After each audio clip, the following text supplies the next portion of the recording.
Hello, welcome to our last episode of Mayo Podcast. My name is Peter, and I'm the host. And today we'll be doing about how animes have successfully um, created Create new worlds. worlds. Hmm. And so we have a list of animes that have interesting world building that we would like to discuss. We have came down to this list from the amount of members that who have watched these animes, and as well as worlds that are um, that can be a topic of discussion because their world are not similar to ours, such as many high school anime that are out there.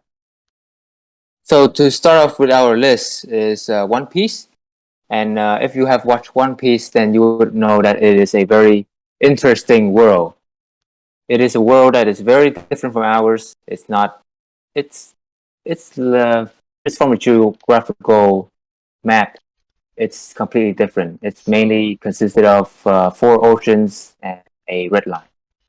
so basically, a huge part of the One Piece world is the ocean, and what Oda has actually done successfully here is that by setting the whole world as an ocean, he allows for multiple small islands with different settings to be and an environment to be created, and so that the audience will get to experience a different um, experience when the pirate crew of Luffy gets to a new island and in each island because the environment is different. A Mm. different problem will be talk about throughout the series. What do you guys think about it?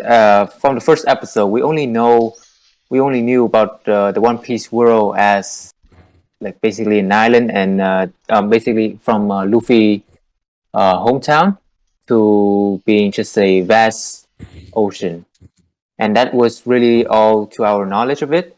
And what do you guys think about all the technique of world building? We have come a very long way from just that one island to now basically entire world from old world to new world. So what do you guys think about all the world building techniques? So, in order to think about the world building, we must also talk about the conflicts that Oda is trying to convey in the different islands that he has built for his world because the conflicts conveyed there, within One Piece is is mainly one of the most significant thing about the anime. Mm. So what do you think, Nathan?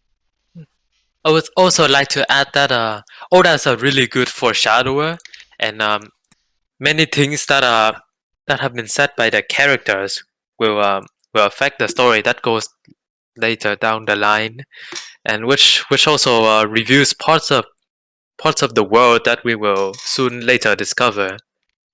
Mm. Ben Shun, do you have anything to add to that? I mean, I haven't watched One Piece yet, so I don't know what to say. I just know Oh it's yeah. a big world, so yeah. Mm. I'm kind of learning from you guys on what One Piece like mostly. It's same for me. So does Uh, anybody remember the first island that Luffy actually went to? The first mm. went to Luffy was born in the East Blue, but in the anime, the first scene where we see Luffy was about the island where Captain X-Head Morgan was settled in. Was Oh the first yeah. So that's was one oh, of and the that's first when villains. he Yeah. meet his first teammate, his vice captain, Zoro, Yeah, the swordman. that was one like how the like the justice system was introduced in that world by the Marine, and also we would later on know more about who's behind, or who's higher than the Marine, which are the world government, and so So thus this is really building up by through each islands that we know about this world. so in that first island, as an example, the problem that is conveyed in that island is that Zoro, who got captured by the marine. Does anybody remember the reason? Uh, I believe that he was in a bar, and because of the who is it? Morgan? Oh Did you say Morgan? yeah, Morgan, the Morgan son. Uh, So son. Yeah, so he basically, was. uh, Yeah. so Morgan's son, the Marine son, was abusing his power to molest. Bully. I think he was bullying, or he was. Yeah, he was molesting. He was molesting one of the citizens on that island, and Zoro, who is a swordman, came to stop the Morgan's son, and then got captured because of Morgan abusing his power. So this raises the question that is the legal body truly correct? Are they truly the representation of justice? Will any action they do be justified, or if not, then why? And as seen here, Oda has give a theoretical fiction example in which that we could Mhm. relate it to reality. Like for example, in Vietnam, the police would always stop you by and get their lunch money from any reason they could find of you. So this theme of justice can be really explored in One Piece in many ways, mainly through how our protagonist Luffy is seemingly a pirate, which is usually deemed as like the bad guys. But throughout the show, we basically see him doing justifiable and very good things in basic sense. So this really begs the question in One Piece: what is exactly justice, and who determine what is justice? And this And is a since we're highly finished with One Piece, yeah, this is a highly relevant question and issue all around the world. The legal mm, system, for example, in Russia, people is and still asking, was and still asking, like, can the Putin's action be justified? And believe it or not, it is a no. So that concludes our small section about the anime One Piece. So moving on, we'll talk about an anime called Jujutsu Kaisen. And Tom, can you give us a nice summary about what the anime is about? It's about a high school boy who is pretty weak, but then he got superpower automatically from a demon. And it's been a long time since I watched it, but it's like it contains a lot of fighting. Um, how what do you think about it, Ben? I mean, it's oh, you say that you are really putting me on the spot, don't you? Because don't I worry, you have a second to think about it. So then we should move on to Nathan, who's another person that have watched the anime. What do you think about the anime, Nathan? Personally, I think the anime was quite funny at times, and I especially love the combat because I think that no other anime has has a more original combat system like this one. Usually it's yeah, all the magic and spell casting, but this one takes the demon exercising to a new level. moreover, like the arts in this anime is really good too, in my opinion. So other than those two factors, so we're gonna discuss about the main thing we're here to today. So which is like the world building. So what do y'all think about the world building within Jujutsu Kaisen?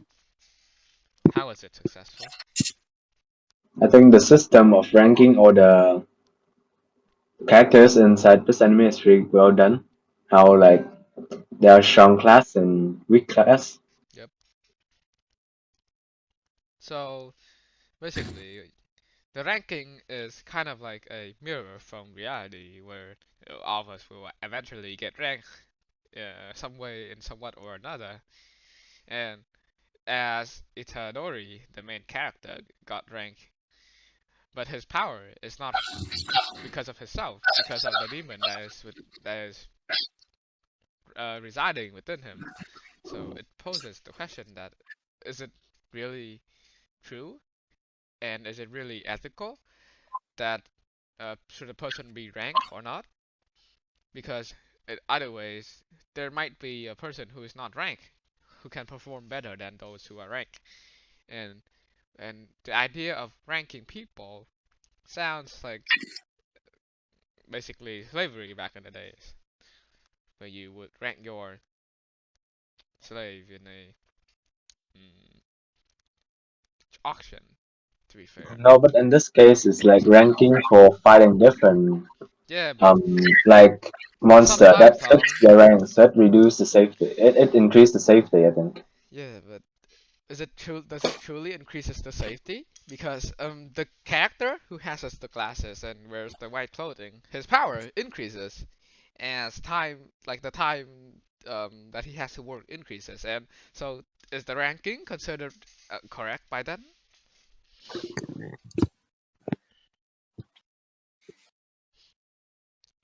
Okay, let's move back Yeah, to I'm Eddie. not sure. Can we just have like a quick recap of like what's this ranking thing about? Oh, so basically, I don't really get it. like the characters within the anime who is working to fight curses were ranked based on their fighting power. And we just posed the question that does the act of ranking is truly ethical, and are they actually correct though? I mean, like if you're saying that, if you were to put like someone that's inexperienced into like a demon that's like really strong, like that's just a death wish for them. They're just gonna die on the spot. So to have those ranking is basically just to say like, oh, how experienced this person is at exercising those demons, and so or curses, and so it's not technically like how you said it, like slaves. It's just to say what a person is capable of. Like you wouldn't be putting a grade 1 into doing like the IB exams for like grade 12. That's not going to work. It's like a concept similar to that. It's not supposed to rank people like based on what you said about the slavery and stuff. So yeah. So alright. So basically, ranking. This ranking is justified according to you. So this has a lot to do, in my opinion, with how you are interpreting the anime uh, by yourself. It's a matter of, I think, personal knowledge, and Wait, actually, how do you interpret the ranking system then? I interpret the ranking system like similar to slavery, as I mentioned before. But then, like, why do you see it that way? That's the question. Well, cause it's cause for the people who is on top of the exercising association, they consider people like with the ranking below them as replaceable, and that their their take on the people who is working for them makes me think and feel that way because like they are the one who initially created the rankings, and as they view the ranking as a tool to to rank their workers that can replace, and replaceable worker is just another word for a slave. So I feel like the ranking is more as ranking to judge the slave that are kind of working for them in a sense. I mean, well, yeah, I guess that's why. Huh. So other ways. Let's conclude our section and move on to the next anime, which is Demon Slayer. just let's go to Demon Slayer. So can Mhm. everybody recap the Demon Slayer anime? Demon Slayer is about the main character of Tanjiro. Do you guys remember his last name or first name? I don't remember Tanjiro. Tamado. Kamado? Yeah, Kamado. Yeah, I'm just referred to him as Tanjiro. That's what everyone else referred to him as. So basically, Tanjiro lost his family in a demon attack, and he only has his sister left. But she is becoming a demon, like a semi-demon, because she's kind of, let's just say, cursed in a way. And so he and his sister basically go around and he meet several people. He learned the art of swordsmanship, and well, he started to fight demons, and also along with his sister. So that's really the basis of Demon Slayer. And as for its world, it is probably set in the Edo period of Japan, and during that period, people were wearing Japanese traditional clothing, and they were still holding katanas. They were basic. It was basically the cliche samurai era kind of thing. So that's really the world that we are looking at. But there's a twist. As I previously said, Tanjiro's family was basically killed in a demon attack, and his sister almost becoming a demon. And so basically, this is a demon kind of a fantasy demon kind of world that is set in a very realistic era of the time. And so, yeah. Anyone have any opinion on this world building or the Demon Slayer world in general? So what I like about the world building here is that the author, I forgot his name, but he incorporated demons into like the traditional world of the Edo period in a sense, which is like by the time demons were an actual myth that people consider to like demons who actually exist. Though, but in a sense, I find that this world building techniques of including the myth is kind of like an imitation reflection of reality, which shows the problem that people at that time um, have to face. Because demons is a work of um, Fiction. mythical. Huh? What did you say, Tom? I Fiction. think Yeah, it's yeah, a work of fiction. Yeah. yeah. Demons are a work of fiction, and they are, in a sense, rumors. And the demons attack on the humans in the anime is, in some way, showing how myth and unreal and fictional things will still have a definite impact on our life, and this will still hold true until today. I think what is great about this anime is it also like just talking about demon, but the demon also have their own personality and thoughts too, compared to the human, as they do things differently, which is very interesting in my opinion. That's So, actually like the most interesting thing about this anime. Actually, most of the anime, when the villain dies, there's like a sense of satisfaction of seeing them die. Then in this anime, it's just like every time a demon's defeated, it just cause like a whole backstory, a whole sad backstory, and it just kind of makes it sad to see them die, sort of thing. Actually, quite interesting, and it's actually one of the first anime that I see doing that consistently, and it's still like how I say it. Like I think it doesn't get bored over time, right? Yeah, It's yeah, still interesting. Like you every don't villain get have a bored of it. different, very different, distinctive story, Yeah, backstory behind it. so it's conveying that not all bad guys are actually bad, and sometimes it can also question back, like that good guys are not actually good. Hmm. So it seemed like Demon Slayer really have an interesting world that combines realism and fiction in a way where it's basically really intertwined, and they are able to create a world that is really how do we say it, similar to One Piece in a way, where it's really question us in who's the bad guys and who's the good guy. Even though like the demon is usually like the bad guys and the swordman or the samurai or whatever they call in this show again, I forgot. I think they call slayers. I don't remember what they're The called demon again. slayers is actually what Yeah. they're called. Ash Oh, hero. really? Oh, Okay. So like, people usually presume that the demon are the bad guys and the demon slayers are the good guys. But in this world, it also questions us about who's really the bad guys. Like, although it's quite clear to us that the demon are the bad guys and the demon slayers are the good guy.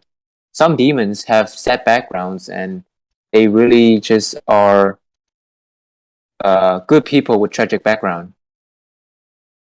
And so this is really giving us a depth into a person's life and how they are more than what they seem. They are more than meets the eyes. And shall we conclude this Demon Slayer section, or does anyone else have anything to add? I think we should move on to the next anime in our list. And the next anime is Overlord. Ooh, that's a good one. Who would like to start on introducing this anime? Nathan, would you like to try? sure. Overlord follows the story of a skeleton. Our skeleton main character is not really on the side of good. He may be the protagonist, but Ainz is more of an anti-hero, and he will only do things that will benefit him. More about the Overlord world. It sets place in a fantasy world with magics and swords. It is not really anything that is worth noting about this world. Wasn't it actually a game? Oh, Oh Ainz yeah. was this is not the game that the main character knows it as. This is a completely different world, but it has similar aspects that was about the game that he was playing. So, what problem does this type of world building help the author to, convey? Does anybody wanna, give their opinion on this? I mean, like, what do you mean by convey? Like, So, how the author builds a world will definitely, suggest a problem of, like, for example, in One Piece, it suggests that the good guys are not actually good. So, in the world of Overlord, what problem does the world building help the author to convey here? uh, But the story of Overlord just basically about like this really OP guy, and like it's like way too OP, like a final boss kind of stuff, and he's just there, like basically bullying everything around him. He goes to like kingdom, he destroy it, then he enslave everything. No, but he did not actually did that though. He takes things carefully, and you look at the lizard men; they actually remain like they still actually have their rights. They still live as kind of demi-human, for example. the I mean, world of Overlord, Yeah, the word. um, yeah, the it has a hierarchy system where in the human kingdoms, and the nobles and the kings would have all of the power, and they would have been seen to abuse this power quite often in the series. So Mm, I think what we can say about this situation is that, in a sense, Ainz does not abuse his power as much as the kings and as queens and princes and like the monarchy, Nobles. the nobles.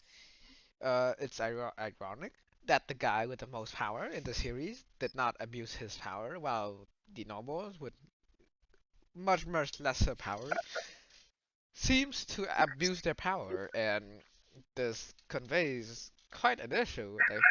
Like uh, the abuse of power in reality. That some government, some people can actually abuse their power to put other people in a disadvantages, and they will do that because they will gain a lot of benefits from those immoral and unethical action. Wow, that's a really good insight into the world. I didn't even think about that. So how do you interpret this word, Peter?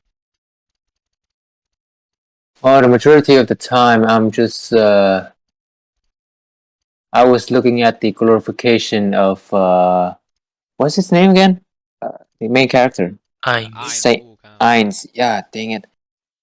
I was looking at the glorification of Ainz' evil doings. I mean, technically, most of his doings are, let's just say, bad. Well, You- I don't Sometimes it's know. bad, but sometimes it's good. But It's in a way, if you're taking it, it's justifiable. But in a way, if you're looking at it from a law and order kind of way, even though the people were bad, you cannot exactly kill them. But I mean, as we were looking at a OP character kind of anime, I was really just focusing on the glorification of his evil doing. So I was really enticed by his massacre, I would say. So I didn't really think about the world building much, but all I remember about that world is that he was basically trapped in that game world, and yeah, that was pretty much it for my thoughts about the anime. So I don't really have much input into this one. Would anyone else have anything to add for it? Adding to No? that, Oh.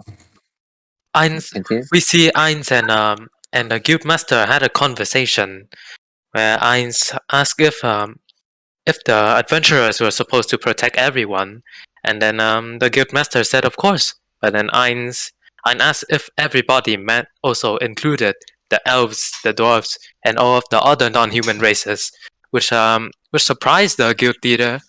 He did not consider the non-humans as anything other than animals. So but to Eins, everyone is equal to Eins. And this is I think this is something Wow. worth noting. It's a matter of equality in a sense. Man, I really need to rewatch this anime. I've really forgotten much details. That's actually true. I don't have anything to say because I don't really remember anything about No, it. this is in the new season. And this is in the new. That's why. All right. Oh, no That makes sense now. wonder. I only watched like the first and the second season. Same here. I don't Wait, what's the new? anything. Wait, what's the latest season? Season Is it- 4. Oh, oh, 3 was where it got bad, and I kind of got. Yeah. So without further ado, let's conclude this section and move on to our next anime, which is Naruto. So Ooh, does Naruto. so does anybody wanna give a recap about this? This childhood anime. So Naruto is probably one of the most famous anime that you can know out there, and it was really about a ninja world. So it was set in a world where much technology wasn't really, it didn't exist, like a TV. But no, there was TV, right? Yeah, but They There's have, there's no television in Naruto. there's oh just, man, that's Boruto. Hey, dang it! I got no. The No. Hokage used an orb to look at other people. Oh yeah, oh no. Oh come on, no. Would anyone take this? Would anyone like to take this from me? I got influenced by Boruto too much. Naruto sets place in in um in a in an older sort of era, but oh fuck, oh never mind. Never mind. It's all kinda hard to explain. Never Well, mind. let's just say the anime is about ninjas doing commissions to protect their village. Let's put it simply as that. So, what type of problem does, having multiple big village, although they're bigger than what we categorize villages today, the village in Naruto are still considered as villages. So, but anyways, I'll say that the Naruto world can really be um somehow be kind of, how should I say it? It kind of mirror our world in World War I or World War II, where everything was basically in conflict, and so it was basically the same for Naruto. There was the fire village, the wind village, the leaf village, earth village, and all those kind of different village, which can be said as nations in our world. So they were basically constantly at war, um, at battles, and so although they are somewhat on a friendly term, they still have like a hostile nature against each other. So yeah, that's really the beginning of the Naruto world. But in the end, they after they basically fought against a common threat to the entire world, they basically united, and not exactly united, but they just got onto a more friendly terms. So yeah, that's is really the Naruto world. It's basically kind of like World War I and World War II in our world, and it kind of got peaceful at the end, just like how we are right now. Even though there's still some minor war, let's just say not minor, but like there's still wars going on, but it's not as big as a world global war. So yeah, that's just really the basis of a Naruto world, except it's set in a primitive era and it's ninja. I think another important thing that Arthur did is like I think it's the connection between characters because now that we look at it, like all the characters have connections with each other. Like so we got connection with Kakashi or like Jiraiya, the sensei of Naruto, have also a connection with Pain and all the other guys in Akatsuki, right? yep. Yes. Hmm.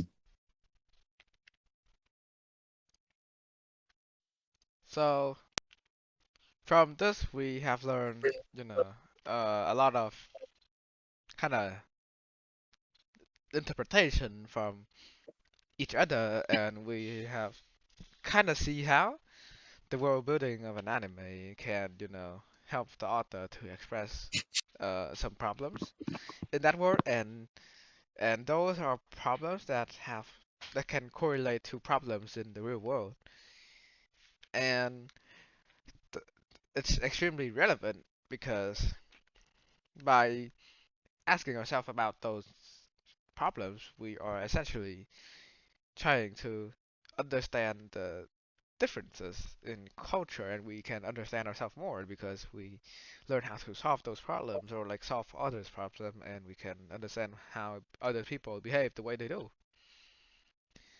And I think this is a wrap for our this anime podcast. So let's all just say goodbye, and thank you all for listening to this final episode of the podcast. It's it's been quite a long and rigorous journey, and so we'll be concluding this podcast and as well as this project on this last recording. So signing off. Thank you Goodbye, guys. Bye. everyone. Bye. Thank you all.